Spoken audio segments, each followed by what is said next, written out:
Zion classics TV news time. നമസ്കാരം, Zion classics ടിവിയിലേക്ക് സ്വാഗതം. ലോകമെമ്പാടുമുള്ള പീഡിത ക്രൈസ്തവരെ സഹായിക്കാൻ ACN ചെലവിട്ടത് 144 മില്യൺ യൂറോ. റോം. ലോകമെമ്പാടുമുള്ള 138 രാജ്യങ്ങളിലെ ദുരിതമനുഭവിക്കുന്ന ക്രൈസ്തവരെ സഹായിക്കാൻ 143.7 ദശലക്ഷം യൂറോ ചെലവിട്ടുവെന്ന് pontifical foundation aid to the church in need. Ukraine, Syria, Lebanon എന്നിവയാണ് കൂടുതൽ പണം ലഭ്യമാക്കിയ രാജ്യങ്ങളെന്നും സംഭാവനകളിലൂടെ മുൻവർഷങ്ങളിലെ സാമ്പത്തിക സമാഹരണത്തിനുള്ള തുക നിലനിർത്തിയതായി സംഘടന വ്യക്തമാക്കി.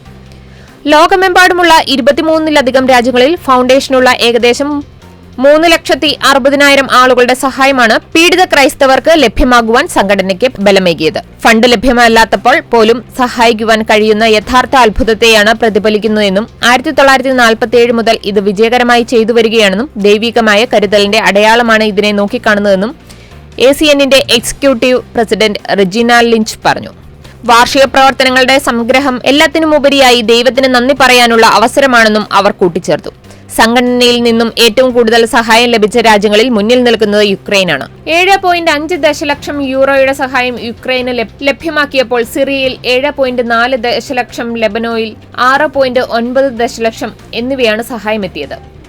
ആഫ്രിക്കൻ ഭൂഖണ്ഡത്തിൽ democratic republic of Congo, Nigeria, Burkina Faso എന്നിവിടങ്ങളിലാണ് സംഘടന കൂടുതൽ സഹായം എത്തിച്ചത്. ഇസ്ലാമിക തീവ്രവാദത്തിന്റെ വ്യാപനം ഭൂഖണ്ഡത്തിലെ ക്രിസ്ത്യാനികൾക്ക് വലിയ കഷ്ടപ്പാടും വേദനകളും ഉണ്ടാക്കുന്നുവെന്ന് അധികൃതർ പറഞ്ഞു.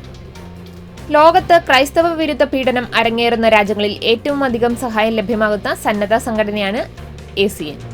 പീഡിത ക്രൈസ്തവർക്ക് മാനസിക പിന്തുണ നൽകാനും ശ്രമിക്കുന്നുണ്ട്. കൂടുതൽ ക്രിസ്തീയ വാർത്തകൾക്കായി ഈ ചാനൽ മറക്കാതെ സബ്സ്ക്രൈബ് ചെയ്യുക.